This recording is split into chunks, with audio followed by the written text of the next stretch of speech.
All right, let's talk about the DBQ, the document-based question. For a lot of students, it's that dreaded, sweaty armpit-inducing essay that just makes your heart pound. But here's the thing I want you to get. It is not a monster to be feared. It's actually the single biggest opportunity you have on your entire AP exam to rack up points.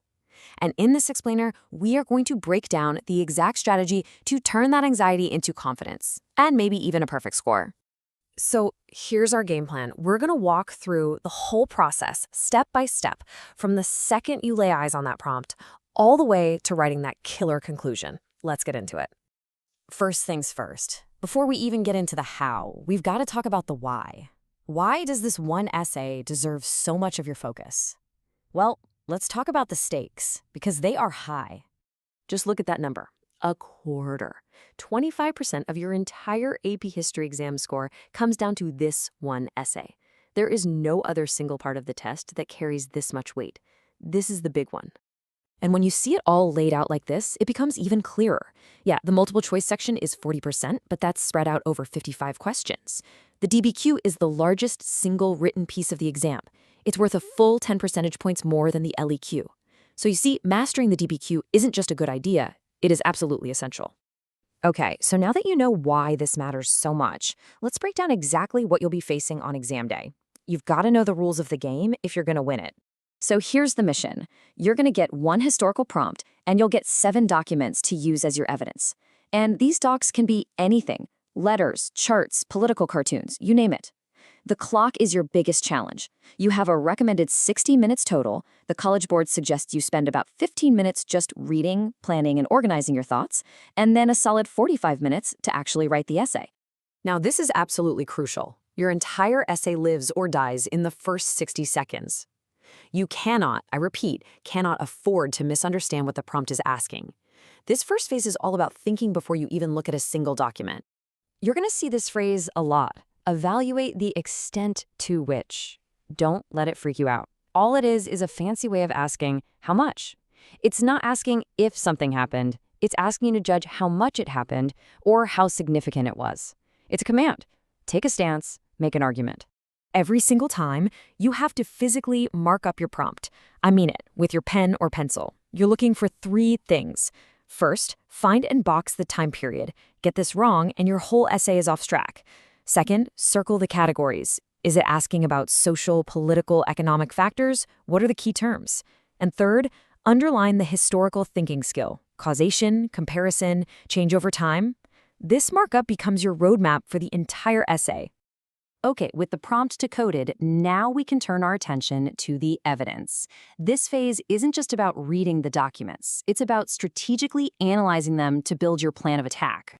So you're sitting there, the clock is ticking, and you've got 7 different historical sources staring back at you. How in the world do you process all that information without getting totally overwhelmed? You need a system. Here's the key. Turn your scratch paper into a weapon. You're going to create a simple chart, just like this one. For each document, quickly jot down the main idea, in your own words. Then start thinking about how you could group it with other docs.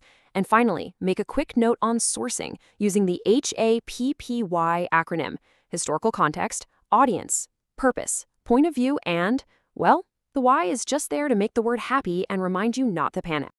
And this brings us to 2 little super secrets of the DBQ. First, those 7 documents are not random. They have been specifically chosen because they can be sorted into logical groups. Your job is to be a detective and find those connections. Second, something is always missing. The College Board intentionally leaves out a key piece of the puzzle. They expect you to find that missing piece in your own brain. And now we're ready. The real heavy lifting, the thinking and the planning, is done. Seriously, if you've done the first 2 phases right, this last part is just executing the brilliant plan you've already created. It's time to write. A perfect intro paragraph needs just 2 things. That's it. First, contextualization. I want you to think of this like the Star Wars crawl at the beginning of the movie. A long time ago in a galaxy far, far away. It sets the scene. And second, you need a killer thesis statement. A clear, arguable claim that answers the prompt and gives a roadmap for the rest of your essay. So how do you actually earn that contextualization point? We're talking 3, maybe 4 content-rich sentences that describe the world that existed before the events of the prompt.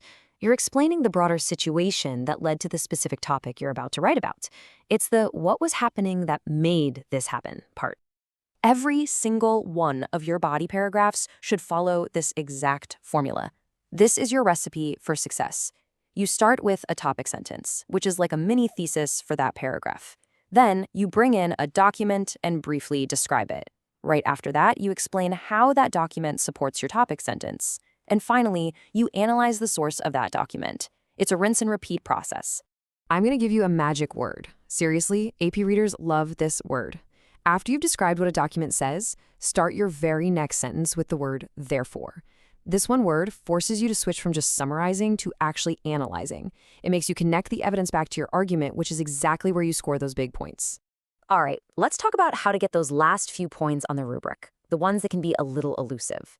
This is what separates a good score from a great one. This is how you show you have a truly sophisticated understanding of the history. Hey, remember that second super secret we talked about? The idea that there's always a piece of the puzzle that the College Board leaves out of the documents on purpose? Well, this is where that comes back into play. This is how you earn the point for evidence beyond the documents. You need to pull a specific historical fact, event, or person out of your brain, something that's not in any of the 7 documents, and use it to support your argument. It's like you're bringing your own awesome piece of evidence to the party, showing the reader that you know the whole story, not just what they gave you. And now the famous, the unicorn, the complexity point. Listen, don't think of this as some extra separate thing you have to write. You earn complexity by doing the other parts of the essay at a really, really high level. For example, if you successfully source 4 or more documents, you're on your way. Why? Because that shows you're consistently thinking like a historian, not just a student. That's complexity.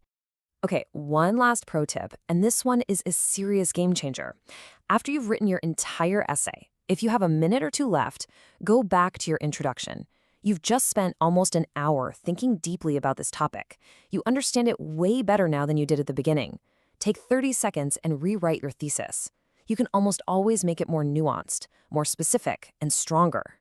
So here's the bottom line. The DBQ isn't magic. It's not a mystery. It's a system. It's a skill that you can practice and master. By following a clear, repeatable strategy, you can walk into that exam room and turn what used to be a source of stress into your biggest source of points. You've got this. You can absolutely master the DBQ.